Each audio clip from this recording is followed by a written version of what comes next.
Then we have ace king. We open, we get 3-bet by 35 big blind stack. I mean, his bounty doesn't even matter here. Super crystal clear jump for us. E7, defending. And yeah, just somehow we managed to chop. I mean, ace-5 just should bet the flop. I'm happy to chop. Yeah. Like that is friendly. That is a very passive play. Okay, so 10-6 here, we go for a raise. And how would you play your strategy here from the small blind? We should check his bounty for that first. So he has like 4 standing bounties, so not really worth much, less than 2 blinds. Yeah, I think we're approaching the final table as a big stack. I do get to apply a ton of pressure. Obviously, it's way different if we were the smaller stack. I would definitely still limp as well, but I would say a lot of very weak suited hands, or a lot of these offsuit middling cards that are still connected. Like I would not raise a very weak hand. Like even 10-5 off is already a little bit weak. I still want some connectivity, a hint of playability, or a blocker at least. So I'm raising wide, but maybe I'm not like just raising blindly a random hand. Yep, I agree with you. And 10-6, 10-7, these kind of hands look like very good raising candidates. 6-8, we open, big blind 3-bets, and yeah, we just want to be playing fairly carefully here. His range will be super strong. So even though his bounty, as we said, is somewhat significant, it's like 13 starting bounties, which is worth like 5.5 to 6 big blinds. Still, this range will just be super, super strong, and we don't want to be calling 3-bets with ICM. The hand is too dicey. Yeah. King, queen. Yep, of course we fold. Queen 10 suited. So here calling is fine because his range will be a bit wider from the button, and then also we're getting, of course, better odds, and we have a better hand. So, and yeah, to be fair, it's kind of like I'm opening late position, and there's again, I think whenever there's a very short stick behind, there's potential for more aggressive 3-betting, like we see in the small blind. Yep. So flop sure, turn sure. River, I think I would just go for a value bet at this point. Yeah, like he can have jacks. He can maybe have I don't know. Does he have ace-5? He just checked back the ace-5 last hand. Yeah. So I think I would just value bet basically the river against, as you said, like some I like pairs. It even like ace king might call. I think it's a reasonable calling hand. 7-9, yes, of course we fold against. I was probably just thinking, so many hands will just, or like so many air hands will bet, and maybe he has a little bit too much ace king with a heart that maybe he feel like he didn't need to bet, but who knows? So queen 10 suited facing 7 big blinds. Yep, of course. Let's go. And we chop. King 8, we open. We want to be open fairly wide here. Yep, I think sizing up at half pot looks good. Hand selection looks good. And just giving up.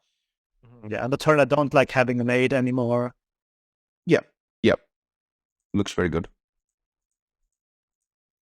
So we open 7-8 suited, and we face a jump from the big blind. That's quite uncomfortable, I will say. Yeah, but I think because his bounty is so small, it's like 4.5, which is like 1.5 big blinds. I actually think we should probably fold this hand. Yeah, I agree. I would call if his bounty was larger, but when it's so small, I would just end up folding. And yeah. Yeah, good hand to face. Yes. King, queen, of course, we raise and take it. Ace 9. Yep, we fold. Ace queen suited, we open, c-bet small. Yeah, just going through all these super standard hands, but have nothing going on for them. King 3, we defend very wide here. And check fold. Queen 8, raise and take it. Yep, folding against the jump. Again, doesn't really matter too much how big his bounty is, as long as it's not like... We can't really make it winning. Nothing going on here. Okay, so King 9, we have a limp from a small blind, and how do you construct your ISO range in these spots? His bounty, just so we have a good idea, is like 6.5 starting. So like two big blinds and something more. Yeah, I think some of these middling hands, I just want to avoid raising. 20 big blinds should be a success where he's going to limp jam a lot. And yeah, I mean, I will have to raise fold, but then compared to that, just playing in position with such a good hand is going to be better. I would go a lot more polar, just raising disconnected, low offsuit hands. Mm-hmm. Yeah, I think that's very good. Like these hands, we raise a bunch in normal GPV situations, but in PSKO ICM, we want to go more polar and not raise these middling hands. So we check back and flop check, sure. Yep, looks very reasonable. Pocket tens, we raise and take it. 10-4 off, we fold. Ace-9 off, let's see. We open, small blind calls, yep. I wouldn't really check back the flop. I feel like Ace-9 is just too strong here against the wide small blind calling range. So one thing I remember, small blind was kind of a recreational, and he was pretty tight, to be honest. So I was probably thinking he's going to have maybe a lot of Ace-10, Ace-Jack, maybe even Ace-Queen here. And perhaps, yeah, not such a wide range overall. So I don't know, just... Yeah, I still think Ace-9 is a bit on the stronger side. Like checking, the low ones, sure, but Ace-9 I feel like is a bit too strong. But we check. Pot size. Wow, okay. Yeah. We block 8-9 of hearts, but... No, so even though it maybe sounds stupid, I actually think we should just end up folding here. The 8 is actually fairly good for our checkback range, because we perceive checkback like all our middle pairs here. True. And he's not the big blind. Like the big blind realizes that he has a lot of 8x and he can raise bet large a lot here. But the small blind doesn't have a lot of 8x and doesn't have a lot of like offsuit 6-7 kind of hands. So I would be very scared of this pot-sized bet, and I would actually just end up folding. Yeah, it seems really good. I mean, for example, if he has even 10-9 of diamonds, he doesn't have to pot, because I also have so many different hands that would already fold to maybe half pot, 3/4 pot. It does feel like extra spicy. But I guess, yeah, once I made such a strong check back, I guess I felt obligated to call. Yeah, I get that, but I think we should try to like disconnect one thing from the other. Yeah. Like the flop is done, we're on the turn now, and we face a pot-sized bet on the turn card that is presumably good for us. And it's not like he's gonna have like Ace-7 or his own Ace-9 with this size. Yeah. River, he sizes. Yeah, River, I guess we have to call and just try. This felt so strange, right? He sizes down now. Do I maybe chop? Does he just have Ace-Jack now? Yeah, he has pocket fives, which is a very greedy turn bet. And then milking. But yeah, very good spot by you, just folding the turn. Yeah. Especially with the profile you described, where he's not like a panty kind of guy. Queen-10, we raise. We don't limp in ICM, we just raise a strong tight range, and we set the button is tight, so we definitely can open wider than normal. Queen-10 though, pretty standard open. And range bet. And awesome. 4-9 off. Yes, we fold. Take it easy. Ace-Queen. Okay, so this one I think is very interesting. We have 21 big blinds, and our bounty is like 11.5 starting bounties. So like 3.5 big blinds or so.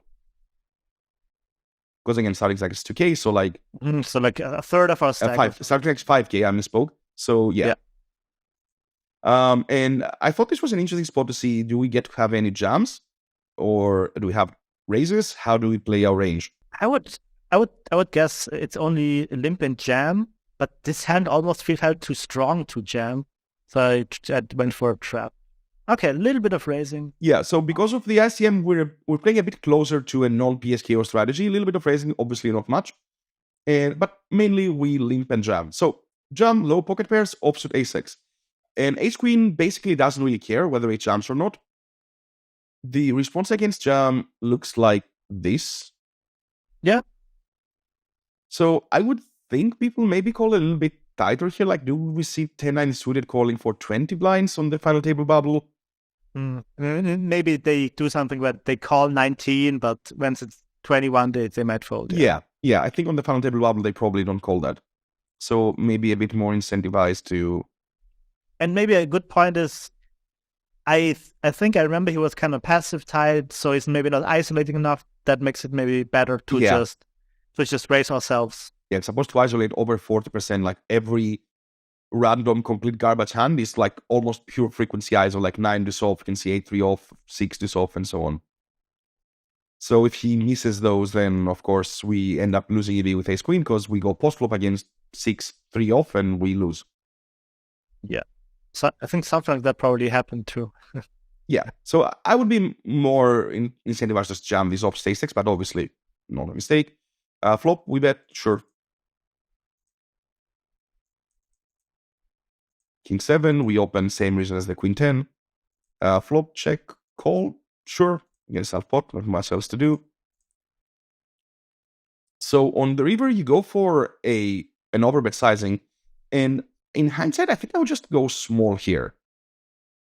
I think he's relatively capped once he goes like half pot and then check on the turn. Mm-hmm. So I think this huge sizing, first of all, I don't think it's a thing in theory too much. I think we just want to bet small with our entire range here, or smaller anyway. But even exploratively, I think that just going for like a 30% pot bet will work out very well. Yeah, you kind of saying if he checks turn, probably not too many tens. I mean, maybe he's pot controlling with some. Yeah, but even if it is a 10, I wouldn't be surprised to see a 10 fold here. Yeah, true. Because we're on the final table bubble, and we call the half pot bet on the flop. So yeah, I wouldn't be surprised to see a 10 fold. So I think my default will just go very small, like 30%, 25%, but I can see like 70% being fine too. Just not so huge. I think we just see way too many hands fold here. Yeah, I agree, totally. Greedy. Yeah. Jack 6, check back for the same reasons we said before. Flop mainly checking back as well. Turn we call with the gut shot and river. Yeah, I think on the flop it feels kind of too nice. I really don't want to get check raised and just realize, even though it's a very good flop for us. Yeah. River, do we get to bluff this hand? I guess not Jack high. Or do we need to? Yeah. Yes, not Jack high, and we win against 10-5. I would imagine 10-5 just gets to bluff on the river without a club, but... Mm-hmm. Yeah, I think so. Ace 8, limping, similar spot as before, and...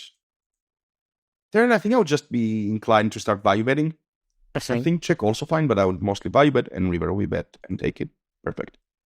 Final table. Okay, final table time. Let's go. So in terms of stacks, we have the huge stack with 65. We have another big stack with 50 and another huge stack with 71. We're in the middle along with two other stacks to our left, or I guess to our right from the way we're seeing it. Mm-hmm. And then there are 3 very, very short stacks. Yep, a pretty nice 3-tier system, 3 big stacks, 3 very small stacks, and then 3 middling stacks. So we face an opening from 1 big stack and the short stack jams. So his bounty wasn't very large. It's less than 5 starting. So like 1.5 big blinds. But Ace King looks like a hand that we just want to get it in with here. And we need to remember in PSKO final tables, our risk premium is going to be lower than normal ones.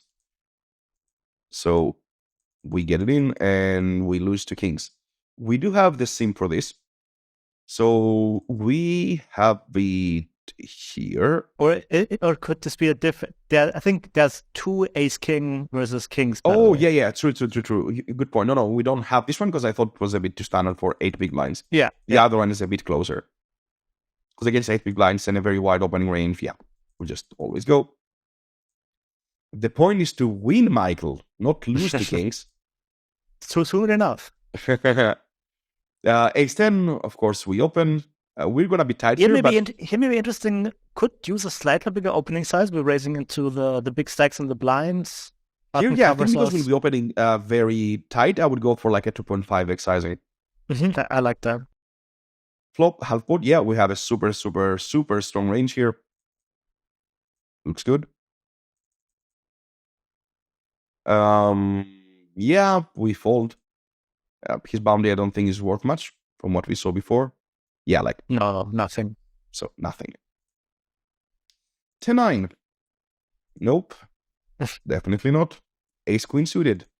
Maybe. Definitely. So 3x open, very clear jam. Not much to do. There's even a 1.8 big blind stack. Yes. So yeah, definitely a spot where we want to be jamming, and we get the fold. King 3, okay. The one big blind stack is all in. One time?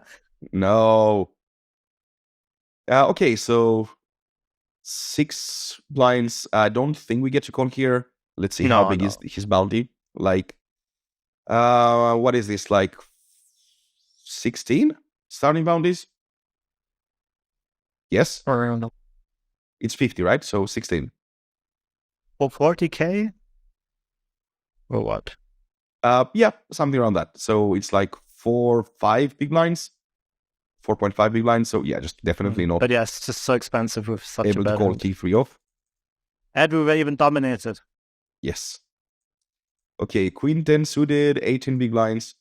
Yeah, we don't want to be jamming here. We don't have many jams at all. And Queen 10 suited just too weak to jam in the PSKO tournament. Not enough fold equity. We do call this one though. We said it's 4.5 big blinds worth. Now the big blinds increase, so it's a bit less.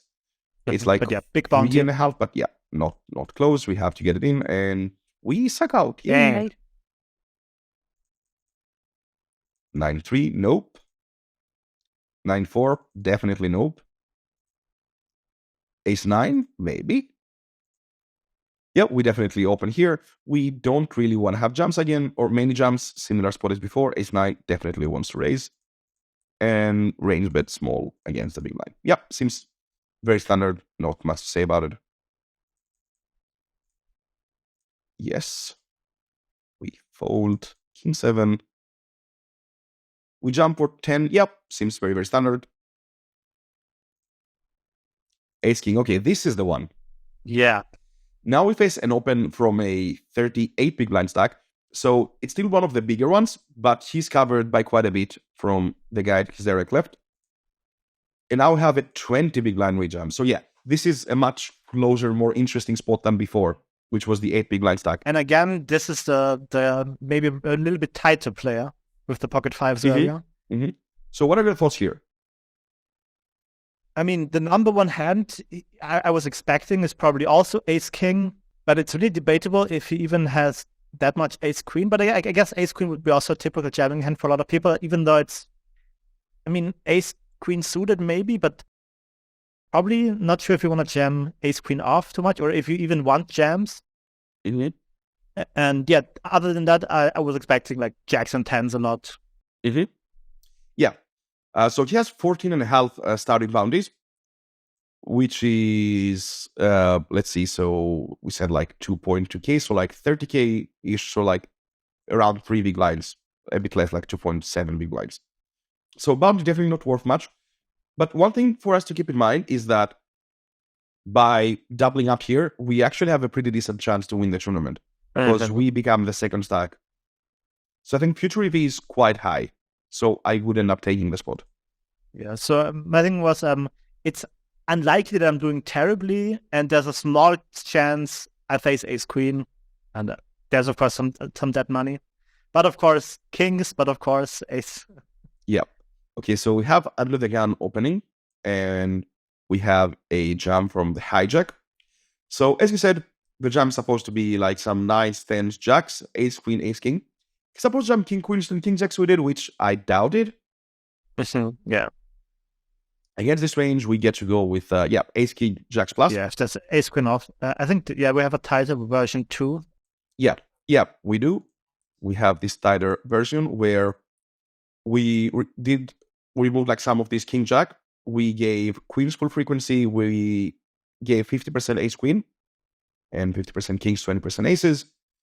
And against this, ace king off is now break even, so I think we just get to go considering future EV, even against the tight range. And of course, this is against this assumption. It could be slightly better, but it's I guess it's probably not a lot worse. So yeah, it's hard at for the it to be least worse. We have Hmm? No, I said it's hard for it to be a lot Oh worse. yeah. So at least we have a slightly winning call, but it could be slightly better. Do we have the same suits again? And it looks like we just have ace king every hand. No, it's not the same. So ace king, yes, 9 big blind jump, sure. Wow, so unlucky, unlucky. We get them back eventually. Don't spoil. Okay, yes, not really a spoil. So pocket eights, we face a huge jump. Let me see. So he has like 13 starting bounties. So yeah, the usual like 2.5. 2.5, 3 big blinds. Do you think you should have jumps here? Nah, I couldn't. Yeah, I don't think so either. Ace king offsuit, but maybe you're already better off inducing. This would be. It could be one of those spots where you jam exactly one hand. This is the ace king off. And pocket eight just looks like a fold, very clear fold. Unless, I mean, if we are like 100% sure he only has ace king, I think then it's a call. But I couldn't rule out like no, for sure. Jacks. Like seeing 10s jacks, it wouldn't surprise me. I think that I once checked out like a funny spot like that where, I mean, you're even calling like the lowest pockets if your opponent tells you has only ace king. 8-9 suited, we open, of course, from the bottom. Big blind defense, he's very short. Flop, check back. Yeah, I think this isn't a board we get to range bet. Turn, check again, sure. And river, yep, looks very good, very standard. Queen jack, unlucky. Perfect. Queen jack, what do you think about jamming pre-flop with this bounty? I think yes, right? I mean, he has a bunch of phone equity, but I mean, it's also quite strong. But it's tricky. It's not terrible to keep weaker hands in, but it's also final table, so it's not lovely to play post flop. And if you can just get like a king X and a random ace X to fold. Yeah, exactly. Because he has like 2 starting bounties, so it's literally worth nothing here. Yeah, I think general final tables out of position. I'm in favor of jamming if you can. Queen 7, we defend against the button. It depends on his bounty a lot, I guess. He has like 14.5. I remember running this. I think it was like Queen 5 was break even. I think Queen 7, Queen 8. I mean Queen 8 for sure, but Queen 7 looked alright. We call on the flop, of course. Turn check. River check. He bets and we jump. Now we have this hand. Yeah, so I think this is a pretty good bluff for us. It's one of the better bluffs. I can't find us having many better bluffs than this. Like, what could we possibly have that's better? It blocks 2 pair. Sure. Blocks the flush, obviously. Yeah. Yep, I think. Looks like one of our best bluffs. I would bluff this for sure. And sadly, has a7. What do we think about pre-flop? I think it's a little bit too loose, probably. But what about the flop though? Yeah, so I think similar to your like Jack 8-7, where he shouldn't be range betting this board really, and A7 with the heart looks like the hand to check back with. Yeah, I agree. King, Queen suited, we open, and we get walked. So I think this was an interesting spot to check out how wide should we be opening and should we have many jams. And also about how happy are we against small blind jam? Yeah. So jams, almost none. Similar to what we saw before, like we don't really want to be jamming in PSKOs because our fold equity is reduced. People can call wider because of the lower risk premium, and the small blind also covers us. So jams like ace-9 off, king-queen off, 6s, queen-jack suited. It's just these strong hands that can really raise call. After we open small blind, a lot of jamming. Yeah, a lot of jamming. That is very wide jamming. Against that, we get to call king queens pretty comfortably. Yeah, even king jack if he has so many low suited kings. Yeah, so I think in practice we won't see that many jams. So I would be more hesitant to call like ace-9 suited or like king jack suited. But king queen suited, I would always just end up calling. Do you think king jack suited will then be ever moved to open jam similar to queen jack suited? Yeah, for sure. I think once we can raise call it, I would just rather open jam it. Yeah, It makes a lot of sense. We get folds.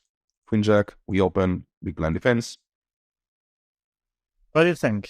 I think we just get to range bet ace high boards because we open so tight and ace high heavy range, but I would end up range betting.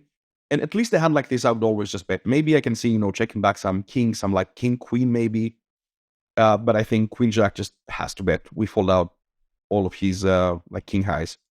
Okay. I don't know. I figured since like 6 and 9 is kind of connected defending range, I'll just see what happens. The head doesn't make. To be fair, it doesn't have like maybe equity driven turn barrel opportunities, but still we can just double barrel because there's so many gut shots and straight draws that can call fold. Yeah, I agree. But I think like the 9 and the 6 aren't low enough. Like if it was ace 6, 7, then maybe I can see some checkbacks.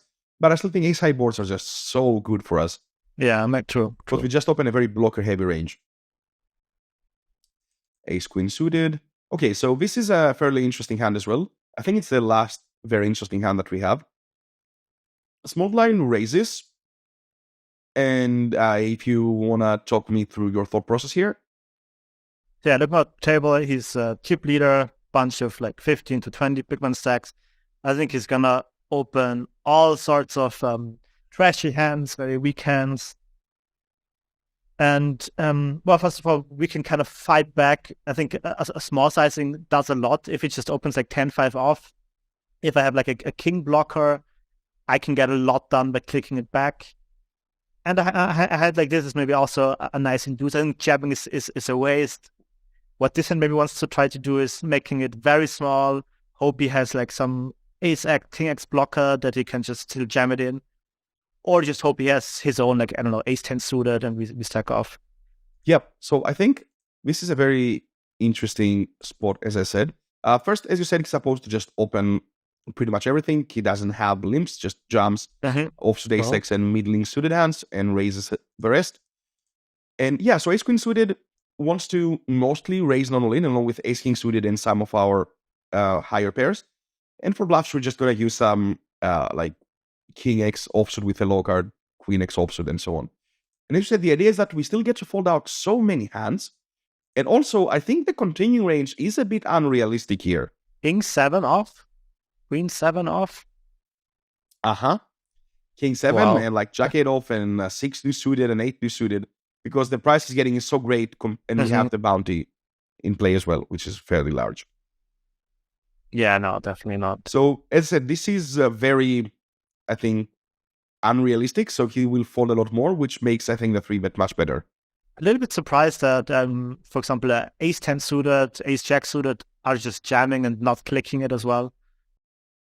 You mean from ours, the big blind? Yeah. I think I would have also clicked those, but maybe the 14 and 16 big blind stacks. No, I think make it a little bit. If we look at these, they are very close between 3-bet and jamming. And once we need less, I guess, like equity denial because he doesn't call king 7 off anymore, this will become more profitable as 3-bets. Yeah, right, yeah.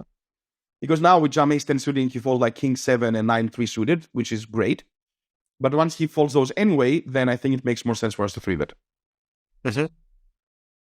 A few things also to point out that we don't jam like 6s, 5s, 4s, because we just don't fold out too many better hands with those. Because when we jam, he's supposed to call pretty wide. He's calling like suited 9x, offsuit broadways. So he folds. Perfect. King, queen, we open, get 3-bet and fold. Seems very standard. Ace, jack, we open, get 3-bet and fold. Seems very routine at this point. Yeah, just gotta stay calm and wait. Yes. Okay, ace 7 off, folds to us. Let's see, we have 17.5. Yeah, very, very clear jam with offsuit ace x. Ace queen suited, we open. Now we don't get 3-bet. Now they know. So this flop should be a pretty high check back frequency for us. And ace queen suited seems like the hand that always wants to check.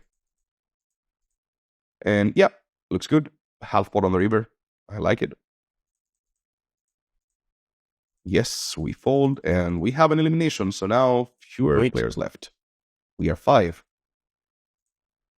Folding 10-5.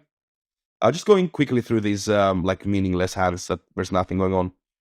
Ace king off, yeah, similar to before, we don't want to have too many jams, and this one we just want to induce. King 10 off, we open. Yeah, I think it's fine. Definitely the bottom though, like king 9 off, I wouldn't be opening. Yeah. And maybe again, could be an argument for slightly bigger sizing. Against the lead, I guess we fold. Yeah. Seems very close. Like king jack, I would call. King 10, I guess we fold. I would call with a spade as well. Yeah, for sure. Okay, pocket eights, we open and we face a jam 6 big blinds. Yeah, of course, very clear, get it in. And got him. We got him back. Yeah, I think his jam for 6 big blinds. Yeah, against me under the gun, I'm so strong. And I just have so much ace-x and I have to call. Yeah, he has 0 fold equity and your range is so strong. So I think king queen just folds, as sad as it is. Makes sense, yeah. Okay, king 6. So similar as before, we want to be using these kind of hands as a bluff from the big blind. So really nice to see you balance the ace queen with a king 6. Of course. And very nice to find these kind of hands as well, because they can be very easy, like auto decisions. So queen 3 suited here for 19.5. What kind of hands would you be jamming here?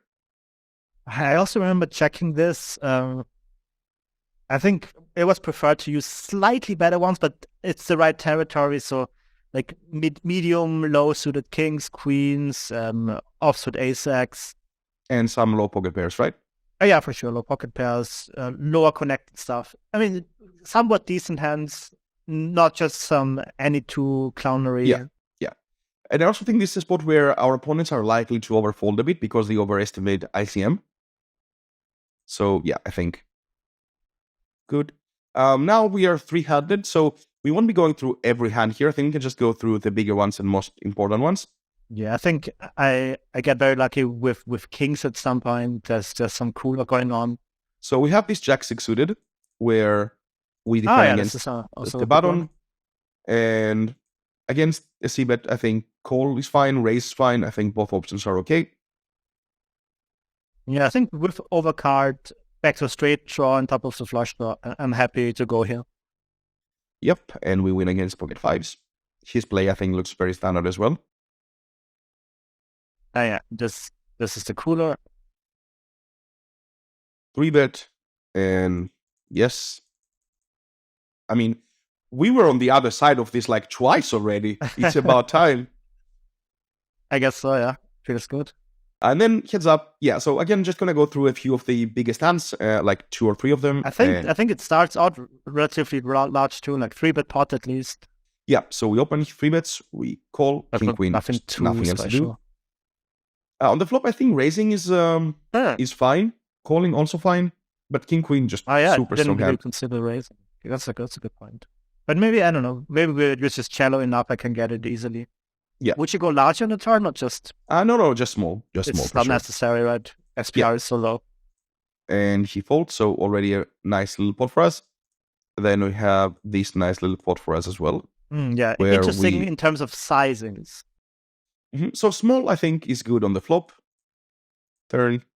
On the turn, I think I would just size up here. So basically, what kind of hands do we want to keep on betting on the turn is what I'm thinking. We want to have some like very weak value hands, like maybe a deuce, but wants to keep on betting, maybe like pocket 4s. And then we're going to have the very strong hands and a lot of the draws. So I think 6-8 just goes into the large sizing. I wouldn't have middling sizings. How large would you go? Like 70% pot, maybe. Yeah, I think there's definitely a cap, right? The typical, if we don't have trips, then it just opens up all the possibilities, and just bluffing into a range if you don't have the trips is just very expensive. So yeah, I think definitely a limit. I may have also checked this, and yeah, but it was kind of all over the place.